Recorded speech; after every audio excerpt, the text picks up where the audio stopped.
میرے عزیزوں، یہاں پر ان بچیوں کے لیے میں کہتا ہوں کہ کچھ ایسے حالات بنائے جائیں گے، شکل و صورت اس پر کبھی مت جانا۔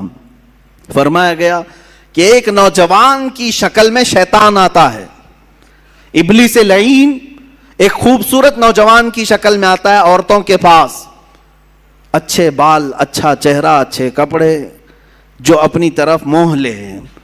تو لڑکیاں اگر شہوت کے ساتھ اس کی طرف دیکھنے لگ گئیں تو فرمایا گیا النظر سہم من سہام الشیطان، یہ آنکھ جو ہے شیطان کے تیروں میں سے ایک تیر ہے۔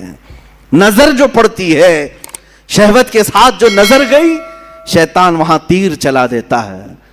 جو نوجوان تمہیں بھا گیا، یہ ضروری نہیں کہ وہ انسان ہی ہے، وہ شیطان بھی ہوتا ہے۔ شیطان کوئی لمبے سینگ والا، بڑی پونچھ والا، پر والا نہیں ہے کہ ایسی شکل میں آئے گا تب تم ڈر کے بھاگو گی۔ شیطان تو ایک اچھے نوجوان کی شکل میں بھی آتا ہے، خوبصورت لڑکوں کی شکل میں آتا ہے، اور مردوں کے پاس خوبصورت لڑکیوں کی شکل میں آتا ہے۔ جب یہ بہک جاتے ہیں، گناہ کر لیتے ہیں، تب چلا جاتا ہے، بھاگ جاتا ہے، اچھے اچھے پرہیزگاروں کی شکل میں آ جاتا ہے اور تمہارے ایمان کا سودا کرنے لگ جاتا ہے۔ میرے عزیزو، بنی اسرائیل کی وہ حکایت مجھے یاد آتی ہے جس میں اس نے ایک بڑے عابد کا تقوی بھسم کر دیا۔ بہت بڑا عابد، نیک، اپنے صومعہ سے نکلتا نہیں تھا۔ صومعہ اس کو کہتے ہیں جہاں عبادت کرنے کی جگہ ہوتی تھی پہلے بنی اسرائیل میں، اس کے باہر وہ کبھی نہیں نکلتا تھا۔ 4 بھائی تھے، ایک بہن تھی قریب میں، وہ چاروں بھائی تجارت کے لیے جا رہے تھے، بہن اکیلی گھر میں تھی۔ کہا کس کے حوالے کر کے جائیں گے؟ تو اس عابد، اس پرہیزگار شخص کے پاس آئے چاروں بھائی، کہا ہم اپنی بہن کو چھوڑ جا رہے ہیں، آپ صرف خیال رکھنا، آپ نظر رکھنا۔ اس نے کہا ہاں ٹھیک ہے۔ وہ چلے گئے۔ نظر رکھنے والا عابد نکلتا نہیں تھا۔ ایک دن ایک بزرگ آئے، وہ بزرگ یہی ابلیس لعین ہے۔ آ کر کے اس نے دروازے پر کہا کہ تیرے بھروسے ایک نوجوان لڑکی کو چھوڑ گئے ہیں، وہ گھر میں بیچاری اکیلی پک رہی ہوتی ہے اور بہت زیادہ اکتا جاتی ہے، کبھی کبھار بات تو کر لو، سو خیریت تو پوچھو۔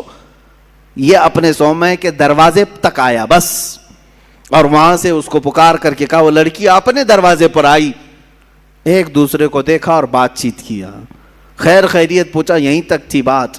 لیکن شیطان یہیں سے اپنے کام شروع کرتا ہے۔ اس کے بعد دوسرے دن یہ عابد اور بات چیت شروع کر دیا۔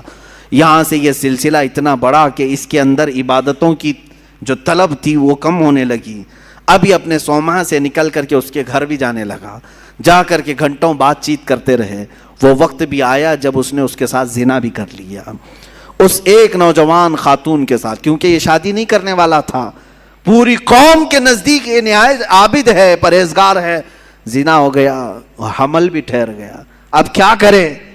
نوجوان لڑکی کے ساتھ ایسے معاملات ہوئے ہیں، ڈرا۔ وہی ابلیس آیا پھر بزرگ کی شکل میں، کہا دیکھو بہت بڑا معاملہ ہو جائے گا، اگر تم یہ معلوم ہو گیا تو پوری قوم تمہارے ساتھ کیا کرے گی؟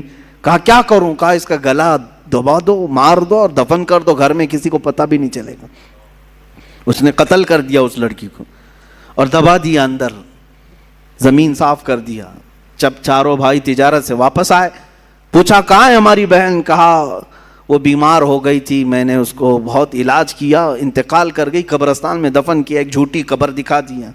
وہ روئے دھوئے ہو گئی، بات ختم۔ لیکن کیا یہیں پر سلسلہ ختم ہو جاتا ہے؟ چند دنوں کے بعد ان بھائیوں کے پاس یہ ابلیس آیا، کہا یہ عابد جھوٹ بولتا ہے، یہ جو عبادت کرنے والا مکار ہے یہ جھوٹ بولتا ہے، تمہاری بہن سے اس نے منہ کالا کیا، حمل ٹھہرا، تو اس کے بعد اس نے مار کر کے یہیں گھر میں دفن کیا۔ انہوں نے کھود کر کے دیکھا تو لاش کا پرانا بقیہ مل گیا۔ اب وہ واویلا مچا کہ باہر آنے کے بعد اس کو صومعہ سے باہر کھینچا گیا، اس کے کپڑے پھاڑے گئے، اس کے بال نوچے گئے، منہ کالا کیا گیا، پورا گاؤں ٹوٹ پڑا، اس کا صومعہ توڑ ڈالے، اور اس کے بعد پھر اس کو پھانسی پر چڑھایا گیا۔ پھانسی پر جب چڑھایا گیا تب پھر ابلیس آیا۔ ابلیس آیا، کہا کہ بہت بری حالت ہو گئی تمہاری، مجھے افسوس ہے، لیکن میں تجھے بچا سکتا ہوں، میں تجھے یہاں سے نکال سکتا ہوں، میرے پاس طاقت ہے۔ کہا کیا کرنا ہوگا بتا دے۔ اس ابلیس نے کہا بس تو یہ کہہ دے کہ تیرے لیے سجدہ جائز ہے، یعنی اپنے لیے کہا کہ تو مجھے یہ سمجھ لے کہ میں آزاد کروں گا تو تو مجھے سجدہ کرے گا. کہا ہاں بالکل کروں گا, سجدہ کروں گا. کفر کر دیا. اسی وقت اس کو پھانسی پر چڑھا دیا گیا. شیطان بھاگ گیا. جس کی ابتدا عبادتوں سے شروع ہوئی تھی, انہی نظروں کا دھوکہ تھا کہ کفر پر موت ہو گئی. یہ حکایت بھی موجود ہے. میں ان بچیوں سے بھی کہتا ہوں کہ تم اچھے گھروں کی ہوں گی, اچھے خاندانوں کی ہوگی. بہت ساری لڑکیاں یہ دلیل دینے لگ جاتی ہیں کہ ہم ان کو صحیح راستے پر لے کے آ جائیں گی, وہ مسلمان بن جائیں گے, فلاں ہو جائیں گے. تبلیغ کا اتنا ہی شوق ہے تو مجھ سے رابطہ کریں, بہت سارے میدان ہیں, میں بھیجوں گا تبلیغ کے لیے. صرف اور صرف کسی ایک لڑکے پر یہ اس طرح کے حالات, بسا اوقات ہم نے دیکھا ہے کہ تمہارا دین خطرے میں آ گیا اور کفر پر موت ہو گئی, کفر پر موت ہو گئی. ابھی چند مہینے پہلے, 6-7 مہینے پہلے کا ایک واقعہ گردش کر رہا ہے, اخبارات کی سرخی بھی بنا اور بہت سارے سوشل میڈیا پر یہ گردش بھی کرتی رہی بات. مدھیہ پردیش کے کسی علاقے کی ایک نوجوان لڑکی اپنے گھر چھوڑ کر بھاگی تھی اسی طرح سے, اور اس کے گھر گئی, سب کو چھوڑ دیا, 4 مہینے اس کے ساتھ نہیں گزارا. ایک دن اس نے صرف یہ کہا تھا کہ مجھے شام میں گھمانے کیوں نہیں لے جاتے. اسی بات پر جھگڑا شروع ہوا, یہاں تک پہنچا کہ اس غیر مسلم نے اس عورت کو گلا گھونٹ کے مار دیا. لڑکی مسلمان تھی, گھر واپس آ نہیں سکتی تھی, مر گئی. اور رو دھو کر کے گھر والوں نے کہا کہ بیمار ہو گئی تھی, ہم نے وہی واقعہ ہوا. لیکن پولیس کو بعد میں شک ہوا, تفتیش شروع کی, 3rd ڈگری لگایا تو سب بول دیا. کہا کہ ایسا ایسا ہوا تھا اور میں نے مار دیا ہے, میں نے مار دیا ہے. عزیزان گرامی, پوسٹ مارٹم آنے کے بعد پتہ چلا 2 مہینے کے بعد کہ اس لڑکی کو انہوں نے اس طرح سے مار دیا تھا. میں ان بچیوں سے کہتا ہوں جو اپنے گھروں کی عزت کو لے کر کے نکل جاتی ہیں. آج میں اسی بات کی طرف آنا چاہتا تھا. آؤ تمہیں میں مثالی خواتین کی وہ زندگیاں بتاؤں جن کے اوپر مکہ والوں نے مظالم کے پہاڑ ڈھا دیے. کیا نہیں کیا. اس سیدہ سمیہ کو لاکھوں سلام, جن کو گھر سے گرفتار کر کے مکہ کے کافروں نے بیچ بازار میں لایا اور گھوڑے کی ٹانگوں سے باندھ دیا. کہا سمیہ چھوڑ دے اپنے دین کو. اگر خواہشات ان عورتوں کے دلوں میں بھی ہوتی تو چھوڑ دیتی. مکہ کے بڑے بڑے رئیس ان کو اپنانے کے لیے تیار تھے, بڑے بڑے پیسے والے اپنے لیے اپنے گھر کو ان کو بلانے کے لیے تیار تھے. سیدہ سمیہ اس وقت بھی احد احد کہتی رہی, میرا اللہ ایک ہے, میرا اللہ ایک ہے, اس کے علاوہ میں کسی بات کا اقرار نہیں کروں گی. ان کو اتنا مارا سیدہ سمیہ کو. ابو جہل خبیث مردود نے ان کی شرمگاہ پر نیزہ مار کر کے انہیں شہید کیا. تمہیں معلوم ہے پوری اسلام کی تاریخ اٹھا کر کے دیکھنا, اسلام میں سب سے پہلے شہید ہونے والی اگر کوئی ہیں تو سیدہ سمیہ ہے. وہ عورت ہے جنہوں نے جان پیش کر دیا, دین نہیں دیا, دین نہیں بیچا. حضرت فقیہہ, حضرت نہدیہ, حضرت زنیرہ, یہ وہ صحابیات ہیں جو باندیاں تھیں یا غلام تھیں لیکن بہت ماری گئی ہیں, بہت تکلیف اٹھائی گئی. اب تک تم حضرت بلال حبشی کا ہی سنتے رہے نا, حضرت خباب کا سنتے رہے, حضرت نہدیہ کا سنو, حضرت زنیرہ کا سنو, حضرت فقیہہ. ایک ایسی صحابیاں ہیں جن کو خود حضرت عمر مارتے تھے ایمان لانے سے پہلے, اتنا مارتے تھے کہ تھک جاتے تھے اور بیٹھ کر کے کہتے کہ میں تجھے اس لیے نہیں چھوڑا ہوں کہ تجھ پر رحم آ گیا, اس لیے چھوڑا ہوں کہ میں تھک گیا ہوں. حضرت فقیہہ اس وقت بھی کہتی, عمر اگر تو ایمان نہیں لائے گا تو پھر تجھے ہر مار کے بدلے اللہ کی بارگاہ میں جواب دینا پڑے گا, اور اگر تو ایمان لے آتا ہے تو یہ مجھ پر جتنے مار مارا ہے سب معاف ہو جائیں گے. اس وقت کہتی تھی حضرت فقیہہ, کون عورت ہے جو مار کھانے کے بعد یہ کہے کہ تو ایمان لے آ جا, کون ہے؟ یہ ایک باندی تھی حضرت فقیہہ.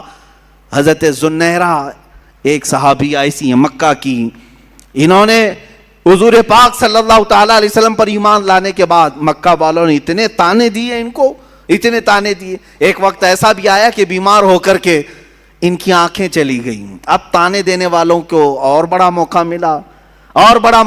پورے مکہ والے یہ کہنے لگے, زنیرہ دیکھو لات و حبل اور عزا جو ہمارے خدا ہیں, انہوں نے تجھے وہ کیا کہتے ہیں شناپ دے دیا, یہ لوگ کہتے ہیں شراب دے دیا.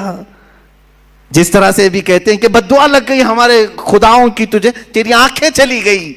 حضرت زنیرہ ٹس سے مس نہیں ہوئی، مسکراتی تھیں اور کہتی تھیں میری آنکھیں جس نے دیا تھا اس نے لیا، تمہارے خداؤں کو تو اپنے آس پاس کی بھی خبر نہیں ہوتی، ان کی خود کی آنکھیں نہیں دکھتی، وہ میری آنکھیں کیا لیں گے.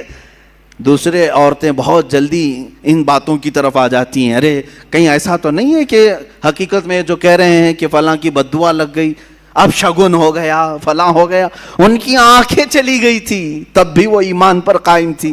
یہاں بچے رونے لگ جائیں، 3-4 دن ستانے لگ جائیں تو آ جاتے ہیں. کہا کہ حضرت ہم نے سنا ہے کہ اس کا نام کوئی سخت ہو گیا ہے، اس کی وجہ سے یہ ایسا ستا رہا ہے، پریشان کر رہا ہے. پوچھا نام کیا ہے؟ کہا حسین ہے. کوئی سخت نام ہے؟ وہ عورتیں بھی آئی جنہوں نے اپنی بچیوں کا نام زینب رکھا. کہا حضرت نام کا تو کچھ اثر نہیں ہو رہا ہے. معاذ اللہ رب العالمین، اسلامی نام رکھے ہو، انت وشواس کہاں سے تمہارے اندر آیا ہے؟ ہاں برے نام اگر رکھے ہو تو پھر بدلو، لیکن اسلامی نام اگر ہیں تو بیماریاں تو آتی جاتی رہتی ہیں. ناموں سے بیماری اگر آنی ہوتی، ناموں سے ہی جانی ہوتی تو شاید ساری دنیا والے ایک ہی نام رکھتے، آج ایک ہی نام رکھتے کہ ہاں جو صاف ستھرا ہو، جس نام سے کبھی بیماری نہیں آتی، سارے لوگ وہی نام رکھتے. ایسا نہیں ہے. یہ اس طرح کی اندھی عقیدتیں جو داخل کی گئی. حضرت زنیرہ اس صحابیہ سے ہمیں ملتا، آنکھیں چلی گئی تب بھی وہ ایمان پر اس طرح قائم تھی اور کہتی مجھے ایمان لانے کی وجہ سے آنکھیں نہیں گئی ہیں، تمہارے خداؤں کو آس پاس کا ہوش نہیں ہوتا، وہ میری آنکھیں کیا لیں گے. حضرت ام شریک ایک صحابیہ ایسی ہیں، مکہ والوں نے، ان کے خاندان والوں نے، ان کے ددیال ننیحال دونوں خاندانوں نے مل کر کے کیا کیا جانتے ہیں؟ حضرت ام شریک کو کڑی دھوپ میں کھڑا کیا، ایسی دھوپ میں کہ جو ریتیلی زمین ہے کھلے میدان میں ان کو کھڑا کرتے، اور اگر وہ آگے بڑھتی تو کوڑے سے مارتے. اسی میدان میں کھڑا کرتے. کتنی دیر؟ گھنٹہ 2 گھنٹہ نہیں، 3 دن تک کھڑا رکھا. بھوک اور پیاس کی شدت کی وجہ سے ان کی آنکھیں باہر آنے لگ گئی تھی. حضرت ام شریک یہ بھی صحابیاں ہیں. اس کڑی دھوپ میں، آج مکہ کی دھوپ جانتے ہیں آپ 50 ڈگری کے اوپر جاتی ہیں، 50 ڈگری کے اوپر. شاید آپ 35-40 ڈگری میں ہی پریشان ہو جاتے ہیں. 50 ڈگری سے اوپر کی دھوپ برداشت کرتی ہوئی گرم ریت پہ کھڑی رہی 3 دن تک. 3 دن کے بعد وہ کہنے لگے کہ تو اپنے خدا کو چھوڑ دے، چھوڑ دے. حالت ایسی ہو گئی تھی کہ کانوں میں آواز تک نہیں آ رہی تھی. میں نے روایت پڑھا، آنکھیں بھیگ گئی. حضرت ام شریک پوچھنے لگی کیا کہہ رہے ہیں؟ تو انہوں نے اشارہ کر کے کہا ایک کو جو تو مانتی ختم کر دے. کان سنائی نہیں دے رہے، آنکھیں باہر آ چکی ہیں، جسم تپ رہا ہے، پیروں میں چھالے پڑ گئے. تب وہ پکار کر کے کہتی اللہ احد، اللہ احد، اللہ ایک ہی ہے، ایک ہی ہے. کوڑے مار مار کر کے ان کو زخمی کر دیا تھا حضرت ام شریک رضی اللہ تعالیٰ عنہ کو. اور جانتے یہی وہ صحابیہ ہیں. حضرت ام سلیم، کتنی صحابیات کی میں بات تمہارے سامنے رکھوں. حضرت ام سلیم ایک وہ صحابیہ ہیں حضور پاک صلی اللہ علیہ وسلم جن کے گھر آرام کرنے کے لیے جاتے تھے، جو حضور پاک صلی اللہ علیہ وسلم دھوپ کے یا گرمی سے پسینے ہوتے تو وہ قطرے جمع کر کے رکھتی تھی. یہ حضرت انس کی ماں ہیں جنہوں نے حضور کے پسینے کو جمع کر رکھا خوشبو کے لیے. اور روایات یہ بتاتی ہیں ان کی 7 پشتوں تک وہ خوشبو آتی تھی. وہ ام سلیم جب ان سے نکاح کے لیے ابو طلحہ نے پیغام بھیجا، وہ ایمان لائے ہوئے نہیں تھے، ایمان لائے ہوئے نہیں تھی. آج کے حالات کے مطابق میں عرض کر رہا ہوں، ام سلیم کیا کہتی ہیں؟ ابو طلحہ کو بہت پسند کرتی تھیں، خوبصورت تھے ابو طلحہ، بہت ہی کڑیل جوان بھی. اور ام سلیم ان کو پسند کرتی تھی. نکاح ہو جائے، سامنے سے ابو طلحہ آئے، ام سلیم نکاح کر لیتے ہم. ام سلیم نے کہا میری پسند اپنی جگہ پر، تم خوبصورت ہو اپنی جگہ پر، تم کڑیل جوان ہو اپنی جگہ پر، مگر میرا ایمان میرے ساتھ ہے. کیا ایسا ہو سکتا ہے کہ میں اللہ کو ایک مانتی ہوں، محمد صلی اللہ علیہ وسلم کو اللہ کا رسول مانتی ہوں، میرا تمہارے سے نکاح کیسے ہو سکتا ہے؟ اگر تم ایمان نہیں لائے تو ہماری زندگی میں کبھی ملاپ نہیں ہو سکتا. حضرت ام سلیم کی دعوت پر حضرت ابو طلحہ ایمان لائے، اور ایمان لائے تو صرف نکاح کے لیے نہیں لائے، حضور کے جانثار بن گئے اور عشرہ مبشرہ صحابہ میں داخل ہوئے ہیں۔ خواتین کا یہ بھی کردار ہے عزیزان گرامی، وہ ایسے نہیں کہ پسند آ گیا جوان تو گھر سے بھاگ کر نکل پڑی، چاہے کہیں پر بھی جا کر کے شادی رچانا پڑے۔ معاذ اللہ، ان بچیوں کی زندگی پر مجھے بڑا افسوس ہوتا ہے جن ماں باپ کی عزت کو مٹی میں ملا کر کے فخر کرتی ہیں۔ یہ سب کہاں سے ہو رہا ہے جانتے ہیں؟ یہ سب اسی ٹیلی ویژن سے، انٹرنیٹ سے اور سیریلوں سے۔ آج پوری دنیا ملا کر کے ایسی چیزیں دکھانا چاہ رہی ہے۔ مجھے کل ہی ہماری ایک خاتون نے یہ کہا تھا، بتایا تھا کہ سب سے زیادہ ابھی فی الحال عورتیں پاکستانی سیریل اور وہاں کے ٹیلی ویژن سے نشر ہونے والی فلموں وغیرہ کو دیکھتی ہیں۔ مجھے اس کی خبر نہیں تھی، لیکن اگر اس طرح کا ماحول وہاں سے پیش کیا جا رہا ہے تو میں تو کہتا ہوں کہ ان تمام چیزوں پر بندش لگانی چاہیے۔